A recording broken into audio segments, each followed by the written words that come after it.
Bueno, los invito a que vayamos al libro de Romanos, al capítulo 5. Vamos a leer los versículos 6 al 8. Romanos 5, del 6 al 8. Dice así: porque Cristo, cuando aún éramos débiles, a su tiempo murió por los impíos. Ciertamente apenas morirá alguno por un justo. Con todo, pudiera ser que alguno osara morir por el bueno. Mas Dios muestra su amor para con nosotros en que, siendo aún pecadores, Cristo murió por nosotros. En la carta a los Romanos fue escrito por Pablo y estaba escribiéndole a la iglesia. Y decía, cuando aún éramos débiles, era cuando aún no habíamos recibido el poder del cielo, el poder de lo alto. Es decir, aún no habíamos sido llenos del Espíritu Santo.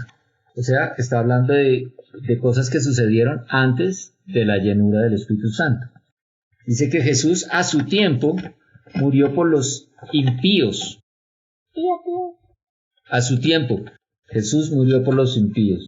A su tiempo quiere decir, según como estaba predestinado, según como estaba designado. Quiere decir que la muerte de Jesús no fue un accidente.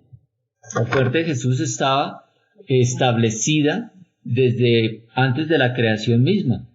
Cuando vemos en Génesis, cuando cayó Adán y Eva de la gracia de Dios, Jesús le dijo a la serpiente que una simiente de la mujer iba a pisar su cabeza y que ella iría a herirlo en su calcañar. Ahí estaba hablando ya del plan. Ahí en ese momento empezó a revelar un poco su plan, ¿no? Su plan era que una simiente de la mujer, Jesucristo, que nació de María, fuera a pisotear la cabeza de la serpiente, la cabeza de Satanás. Y posteriormente todos los profetas predijeron la venida del Mesías, la venida del Salvador. Y estaba predestinado que Jesús muriera en la cruz. Era parte del plan. Y tenía un propósito. Dice que ahí que murió por los impíos. Los impíos es pecadores. Y pecadores somos todos. O éramos todos, ¿cierto? La palabra de Dios dice que Dios dijo que no encontró un solo justo, ni uno solo. ¿Sí? Todos éramos pecadores porque todos caímos de la gracia de Dios. Y Jesús vino en el momento que era a morir por nosotros, el momento que estaba predestinado para que sucediera. Y dice acá, ciertamente apenas morirá alguno por un justo. Con todo pudiera ser que alguno osara morir por el bueno. ¿Quién entrega su vida por otro? Es muy difícil. ¿Qué dicen otras versiones? Cuando éramos totalmente incapaces de salvarnos, Cristo vino en el momento preciso y murió por nosotros pecadores. Ahora bien, casi nadie se ofrecería a morir por una persona honrada, aunque tal vez alguien podría estar dispuesto a dar su vida por una persona extraordinariamente buena. Es el versículo 7. ¿Qué dice tu versión del versículo 7? Es muy difícil que alguien dé su vida por una persona justa y buena, aunque en efecto pudiera darse un caso así. O sea, es difícil dar la vida por otra persona.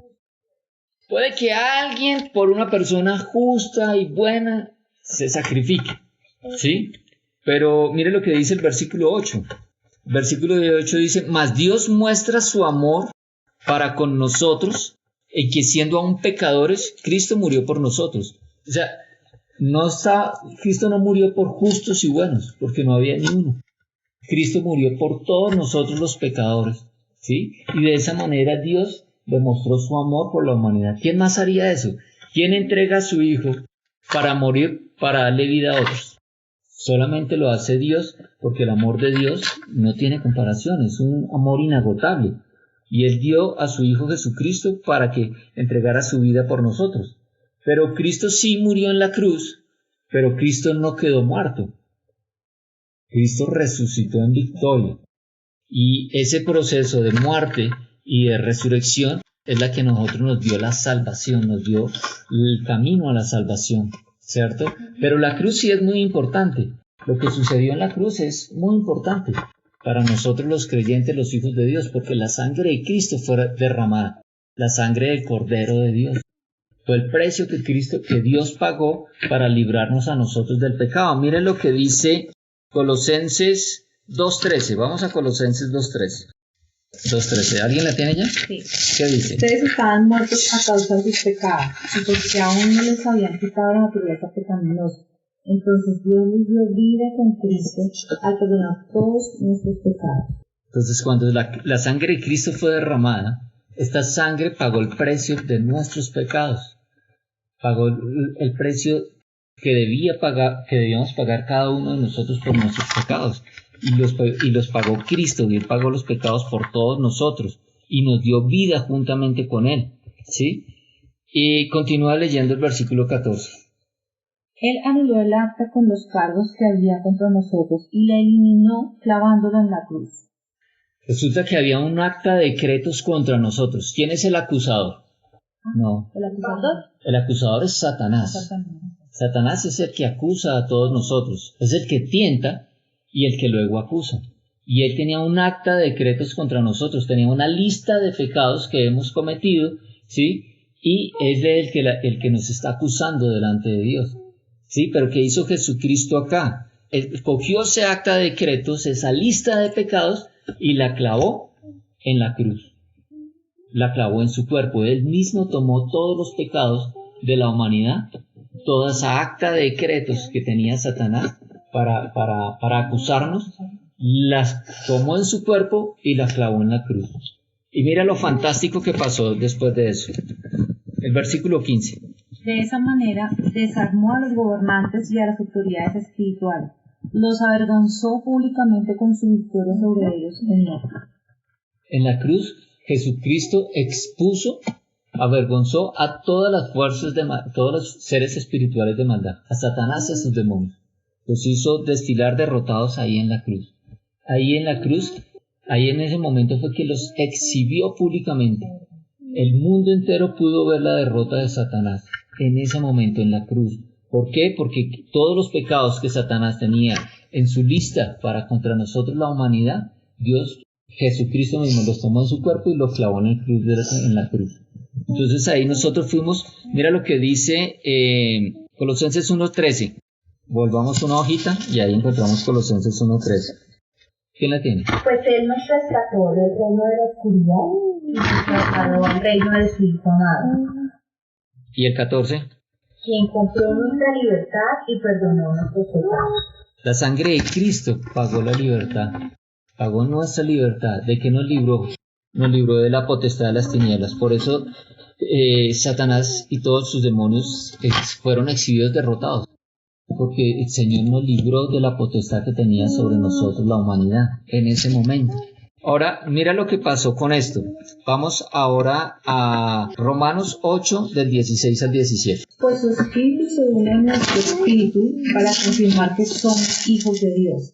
Así que como somos sus hijos, también somos sus herederos. De hecho, somos herederos juntos con Cristo de la gloria de Dios. Pero si vamos a participar de su gloria, también debemos participar de su sufrimiento. Ahora, ¿qué está diciendo acá? Que no solamente nos libró de la potestad de las tinieblas, que nos trasladó al reino de su Hijo amado, ¿sí? Que nos dio vida eterna juntamente con Él, que nos perdonó nuestros pecados con su sangre, sino que también nos hizo hijos de Dios. Cristo Jesús en la cruz nos hizo hijos de Dios y nos hizo coherederos. ¿Cuál será la herencia del Hijo de Dios? Vida eterna. La vida eterna es herencia. Toda la vida, toda la eternidad vamos a estar frente a la presencia de Dios. Esa es la principal herencia de los hijos de Dios. Pero todo le pertenece a Cristo. Quiere decir que Cristo comparte su herencia con nosotros. Entonces todo nos pertenece a nosotros. Ahora podemos ver el mundo con una perspectiva diferente. ¿Sí? Ya no podemos ver el mundo con una perspectiva de escasez, sino que todo nos pertenece a nosotros, sus hijos. ¿Sí? Entonces, aquí estamos viendo que Cristo en la cruz hizo una obra maravillosa para nosotros, aún sin merecerla. Siendo pecadores, Él pagó el precio con su sangre de nuestra salvación y de esta manera manifestó el amor de Dios por nosotros.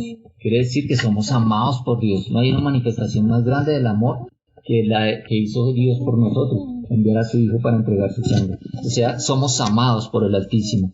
Nos perdonó nuestros pecados, nos dio vida juntamente con Él, exhibió a Satanás derrotado en la cruz, nos libró de la potestad de las tinieblas, nos hizo hijos de Dios y coherederos con Cristo. Es maravillosa la obra de Jesús en la cruz y por eso debemos estar agradecidos. Ahora, la obra de Cristo en la cruz tiene valor cuando nosotros creemos en Él. Cuando recibimos a Cristo como nuestro Señor y Salvador, adquiere el valor. Quiere decir que cuando nosotros reconocemos a Cristo como Señor, le estamos dando el valor que corresponde a la obra de Cristo en la cruz. Antes de eso, no le estamos dando ese valor. Por eso es muy importante que todos nuestros corazones sean realmente ablandados para poder recibir a Cristo y reconocerlo como nuestro Señor y Salvador. El sacrificio de Dios al entregar a su Hijo por nosotros es un sacrificio lleno de amor.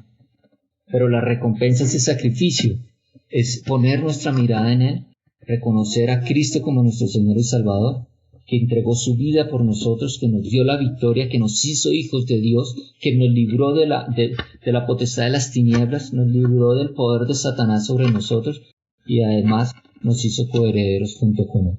Debemos dar gracias a Dios por ese sacrificio, y la mejor manera de hacerlo es reconociendo a su Hijo amado como nuestro Señor.